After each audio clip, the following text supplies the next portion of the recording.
On the highest point, overlooking Gull Lake in southwestern Michigan, rising 110 feet above the water, stands a Tudor palace covering 15,000 square feet. Its builder, one of the wealthiest men in America, casually called it the cottage. Yet the man who built this estate had spent the first 46 years of his life as a servant. He worked exhausting weeks for almost nothing. He took dictation while his employer sat on the toilet. He ran beside his boss's bicycle, with a notebook in hand, ready to capture every passing thought. That employer was his own brother. In 1906, everything changed. The servant became an industrial titan. The invisible bookkeeper built a company that would place his name on breakfast tables across America and around the world.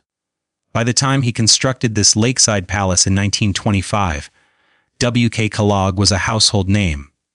His brother, the famous doctor who had once treated presidents and tycoons, was suing him for the right to use their shared family name.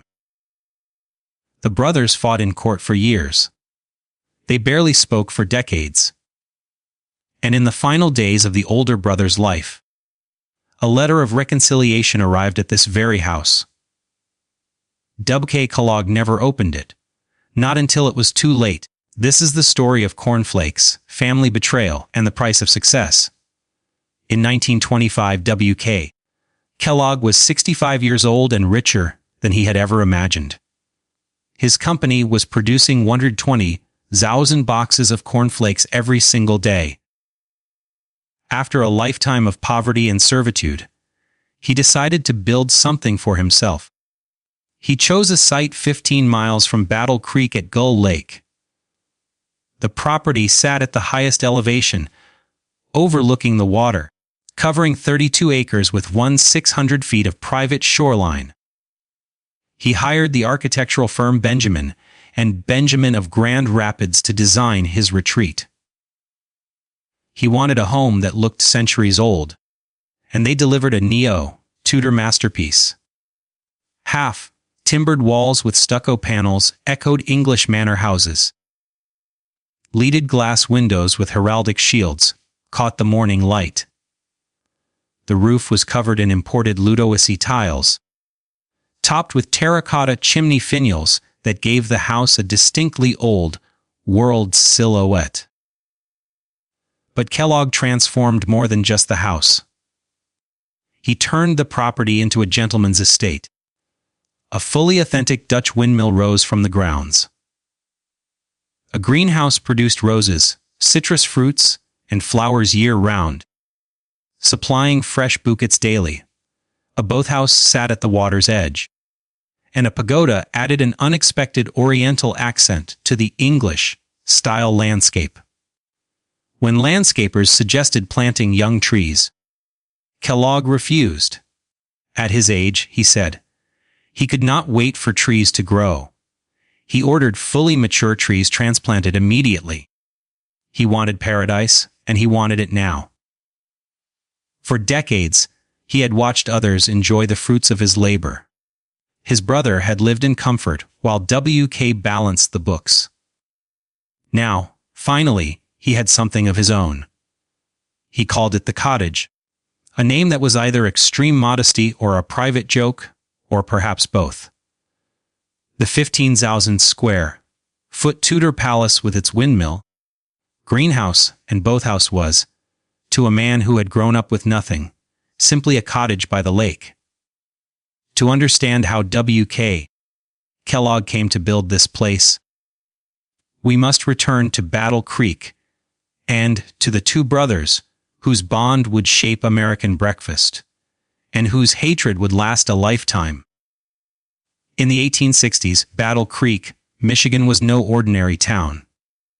While the rest of the nation chased industrial fortunes, this small city became the spiritual headquarters of a religious movement, convinced the world was about to end. The Seventh-day Adventists gathered here by the thousands.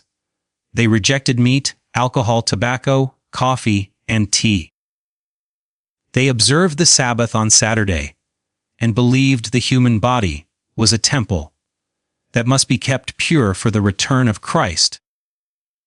In this community, John Preston Kellogg made brooms and raised his family. He and his wife Annette had 16 children. 6 died from infectious diseases. The survivors grew up in an atmosphere of religious devotion, constant anxiety, and fear of illness and divine judgment. John Harvey Kellogg was born in 1852 and contracted tuberculosis as a child, leaving one lung largely useless for the rest of his life. But he possessed a brilliant intellect.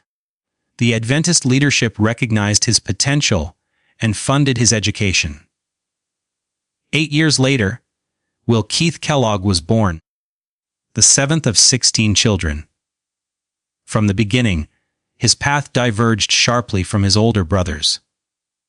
John Harvey was celebrated, sponsored, and groomed for greatness. Will Keith was overlooked, given chores, and burdened with low expectations. He struggled to see the blackboard, but no one checked his vision. Teachers assumed he was slow. His family assumed he was dim. The boy who would build a business empire grew up labeled as the family disappointment. At 13, he dropped out of school and began selling brooms door to door.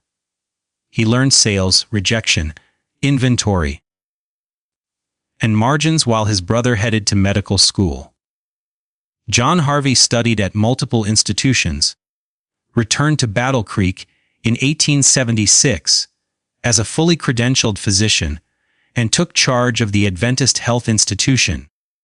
He renamed it the Battle Creek Medical Surgical Sanitarium, inventing the word sanitarium himself. It soon became the most famous health resort in America. That same year, 16-year-old Will Keith Kellogg walked through the sanitarium doors as an employee. His brother needed a bookkeeper and administrator. Will Keith needed a job. The arrangement would last 25 years. John Harvey Kellogg became the most famous physician in America. His sanitarium expanded into a massive campus with over 30 buildings, thousands of staff, and elite patients. Presidents, industrialists, inventors, and celebrities sought restoration within its walls. When a fire destroyed the main building in 1902, Kellogg rebuilt it even larger, adding towers that dominated the skyline. His philosophy of health centered on digestion, believing most disease began in the stomach and intestines. And while the doctor became a legend, his younger brother quietly kept the empire running in the shadows, waiting for the moment that would change everything. The solution was straightforward: clean them out. John Harvey Kellogg invented an enema machine capable of forcing 15 quarts of water through a patient's bowels in a single minute. Patients received multiple enemas every day. Kellogg himself followed the routine, taking one each morning and another at midday. Water alone was not enough. He believed the intestines needed to be colonized with beneficial bacteria, so he introduced yogurt from both ends. Patients drank half a pint, and the other half was pumped directly into the rectum. The goal was to establish healthy flora throughout the digestive tract. For patients who needed additional stimulation, there was the vibrating chair. This wooden seat shook the body at up to 60 oscillations per second, triggering bowel movements that often happened immediately and involuntarily. Light therapy cabinets surrounded patients with the glow of electric bulbs. Sinusoidal machines sent mild electrical currents through their bodies. Mechanical horses provided exercise for those too weak to ride real animals. President Calvin Coolidge enjoyed his sanitarium horse, so much that he installed one in the White House. But John Harvey Kellogg's deepest obsession was not digestion. It was sex. He married Ella Eaton in 1879. But the marriage was never consummated. They maintained separate bedrooms for their entire lives. Instead of biological children, they fostered 42 orphans and legally adopted 8. Kellogg wrote extensively about what he called the solitary vice. He warned that masturbation caused poor posture, acne, weak vision, heart palpitations, epilepsy, and insanity. His proposed preventions were extreme. For boys, he advocated circumcision performed without anesthesia to create a painful psychological association. In severe cases, he recommended suturing the foreskin shut to prevent erections. For girls, he prescribed applying carbolic acid directly to the clitoris. These ideas were not hidden. Kellogg published them in best-selling books and lectured about them to packed audiences. The Sanitarium's dietary program was designed to suppress sexual desire. Rich, flavorful foods were believed to inflame passion, while bland, simple meals were meant to keep the body calm and the urges dormant. This philosophy would lead directly to the invention of cornflakes. In 1884, W.K. Kellogg wrote in his diary that he feared he would always be a poor man. He was 24 years old and had already worked for his brother for 8 years. He would work for him for 22 more. His daily routine was humiliating.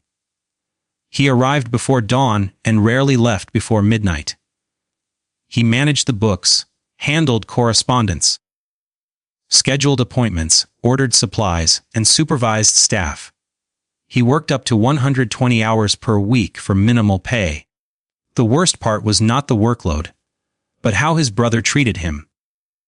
John Harvey expected W.K. to be available at all times. When he rode his bicycle around the sanitarium grounds, W.K. ran beside him with a notebook, recording every passing thought. When John Harvey used the toilet, W.K. stood nearby taking dictation. He was required to address his own brother as Dr. Kellogg, never John, never brother. For 25 years, W.K. accepted this arrangement. He had no education, no capital, and no connections beyond Battle Creek. There was nowhere else to go. Then came 1906. W.K. had watched C.W. Post become a millionaire selling products inspired by Sanitarium ideas. He saw dozens of cereal companies forming in Battle Creek, all profiting from the health food craze. At 46 years old, he had spent his entire adult life making others rich. On February 19, 1906, he founded the Battle Creek Toasted Cornflake Company and bought out his brother's interest in cereal. For the first time, he was his own man. John Harvey barely noticed. The sanitarium was thriving, and cereal was a minor dietary tool, not a business empire. He let his younger brother have the flakes and returned to his mission of reforming American health. W.K. understood something his brother never did. Americans did not want medicine for breakfast. They wanted food that tasted good. He added sugar. He added salt. Then he did something radical. He spent 1/3 of his startup capital on a single advertisement in Ladies' Home Journal. Housewives were invited to wink at their grocer to receive a free box of Kellogg's cornflakes. The campaign exploded. Sales increased 15 times in New York City alone. W.K. followed with more advertising, promotions, and free samples. He knew that in the new century, the loudest product would win. He added something else his brother never could: his signature. W.K. Kellogg signed every box, a personal guarantee of quality. That signature remains on cereal boxes to this day. John Harvey watched his younger brother's success with irritation. In 1908, he launched his own cereal company using the Kellogg name. The former servant had become a rival. By 1910, the battle over the Kellogg name began.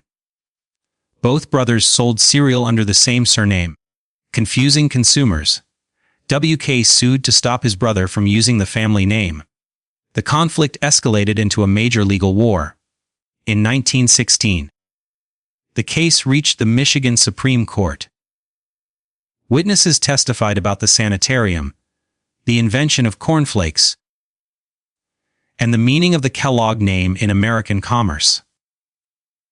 John Harvey argued that he was the original Kellogg, the world-famous physician whose name represented health and science. W.K. argued that he had made the Kellogg name famous in grocery stores and on breakfast tables across America. In December 1920, the court ruled completely in W.K.'s favor. He received exclusive rights to the Kellogg name on cereal products, and his brother was ordered to repay profits earned over the previous decade. The legal victory was total. The personal cost was permanent. After the ruling, the brothers rarely spoke. When they met, W.K. insisted on a third party present. Decades of humiliation and resentment could not be erased. John Harvey continued running the Sanitarium. W.K. built his cereal empire. They lived in the same city, their names everywhere, yet their worlds never touched again. Late in life, W.K. reflected on his childhood and said that he never learned to play.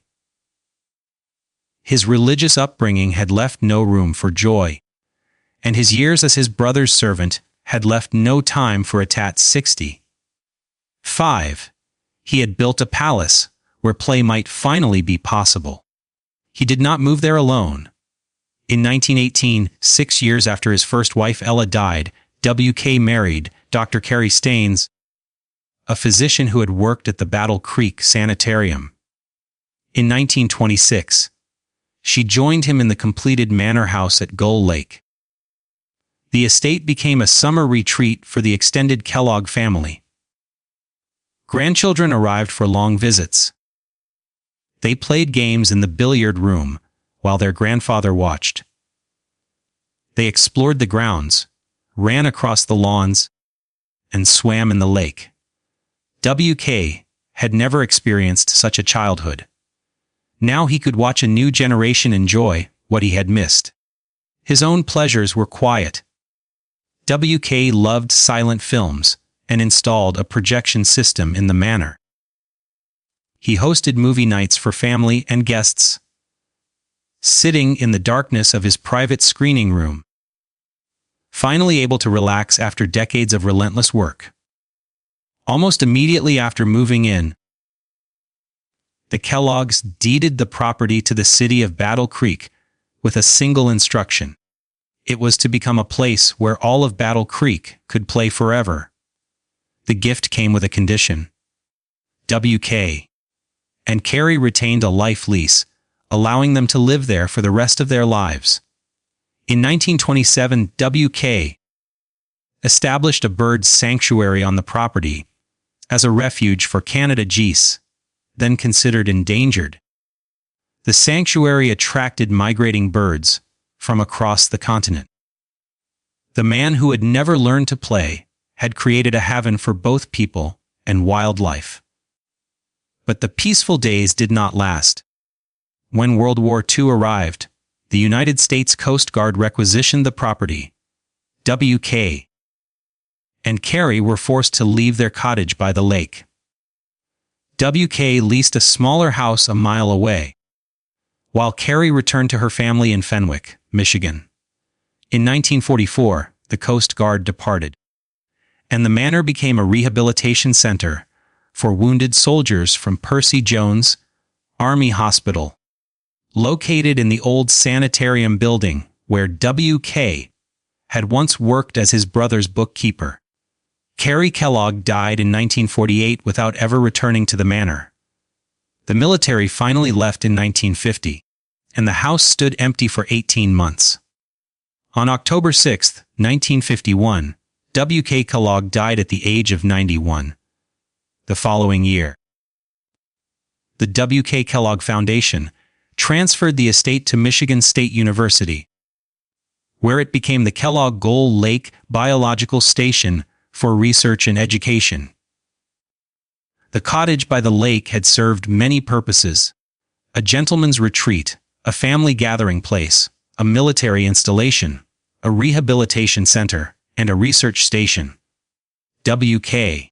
built it to create the childhood he never had. In the end, it became something far larger than one man's private paradise. In 1913, W.K.'s grandson Kenneth fell from a window and survived with permanent disabilities, requiring lifelong care. Watching Kenneth struggle affected W.K. deeply and would shape the rest of his legacy. 12 years later, another family crisis struck. His son John Leonard had worked for the company for 17 years, inventing the wax paper lining that kept cereal fresh, developing all bran, and holding more than 200 patents. He was the heir apparent. In 1925, W.K. fired him for personal reasons. John Leonard had divorced his wife, married his secretary, and purchased an oatmeal company, which W.K. saw as betrayal. He cut his son out of the company and out of his life. They never spoke again. In 1930, during the Great Depression, W.K. established the W.K. Kellogg Foundation. Over his lifetime, he donated $66 million, representing more than half of his Kellogg Company stock. The foundation focused on children's health, education, and welfare. It funded schools, pioneered inclusive education for disabled children, built hospitals and clinics, trained medical professionals, and fed hungry children during the Depression. When asked about his philanthropy, W.K. dismissed any saintly image and said he helped children because it gave him personal satisfaction. In 1937, doctors diagnosed him with glaucoma. Within a few years, he was completely blind. He spent the last decade of his life in darkness, but blindness did not stop him. He continued attending board meetings, visited factory floors, guided by German Shepherd dogs, and made key business decisions. When directors recommended cutting advertising during hard times, he ordered a $1 million increase instead. He believed a crisis was the moment to fight hardest for attention. He turned to his grandson John Jr. as the next successor, but the pressure overwhelmed the young man. He was demoted, suffered a mental breakdown, and in 1938 took his own life. By the end, W.K.'s two surviving sons had cut off all contact with him. The man who built a company, feeding millions of families, had lost his own. The boy, once dismissed as dim-witted, had built an empire that would outlast everyone around him. But the cost was devastating. His son refused to see him. His grandsons were dead or damaged. His brother remained an enemy. W.K. Kellogg had won everything and lost everyone. In 1943, John Harvey Kellogg was dying at 91. His sanitarium had gone bankrupt, and the Seventh-day Adventist Church had expelled him decades earlier. The famous health reformer faced his final days with little glory. He thought of his brother.